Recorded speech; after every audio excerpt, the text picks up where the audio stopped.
Bonjour et bienvenue chez DigiSchool, je suis Oriane, votre professeure d'économie. Nous allons nous intéresser aujourd'hui à la régulation du marché.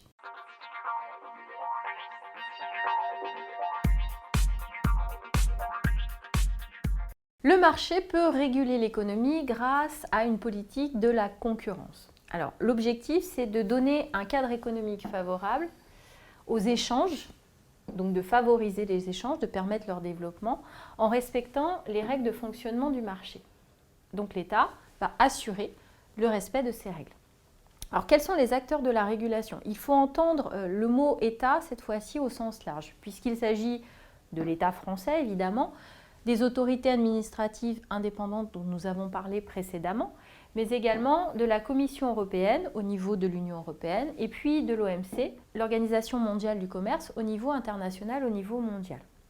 Alors nous allons voir un certain nombre de situations où l'État va essayer de réguler le marché.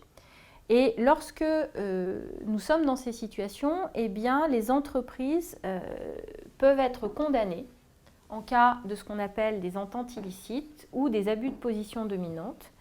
Mais on peut également avoir des restrictions. L'État peut émettre des restrictions lorsque on est en situation de concentration. Donc nous allons nous intéresser aux ententes illicites, aux abus de position dominante et aux concentrations.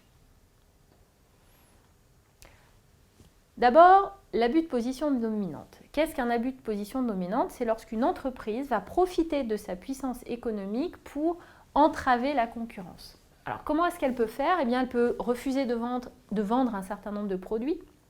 Elle peut mettre en place des conditions de vente qui sont discriminatoires. Elle peut obliger une entreprise à acheter d'autres produits. C'est ce qu'on appelle la vente liée. Elle peut également rompre les relations commerciales qu'elle a avec une entreprise sans raison valable. C'est ce qu'on appelle une rupture abusive de relations commerciales. Alors, on connaît des exemples récents assez célèbres. Orange face à SFR, puisque Orange est anciennement France Télécom, avait une position dominante en matière de télécommunications. Et puis vous avez également Google, le géant Google, face à une petite entreprise française, Botin Cartographe. Ensuite, la concentration. La concentration, ce sont deux entreprises qui antérieurement étaient indépendantes et puis qui vont fusionner pour créer une entreprise commune, une entreprise qui va du coup prendre le contrôle d'une part importante du marché. Il peut également y avoir une entreprise qui prend le contrôle sur l'autre entreprise, ça n'est pas forcément une fusion. Alors, la concentration est une situation économique qui est tout à fait légale, mais elle ne doit pas aboutir à une situation de monopole. Dans ce cas-là, ça n'est pas possible.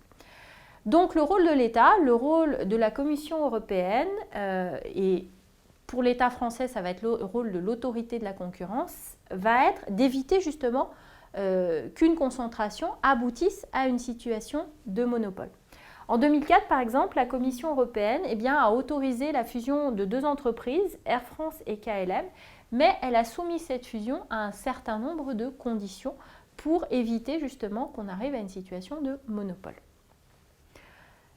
Dernier cas, l'entente entre offreurs. Alors, l'entente entre offreurs, c'est tout simplement deux entreprises qui vont s'entendre sur un marché. Et ça peut aboutir à des situations d'entente illicite. L'entente peut concerner le marché, les prix, on l'a déjà vu précédemment.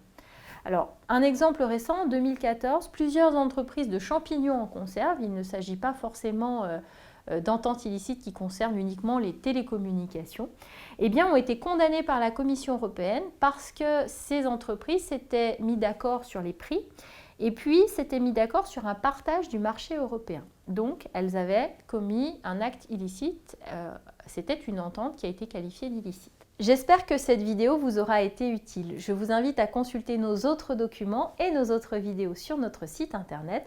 Je vous dis à bientôt sur DigiSchool.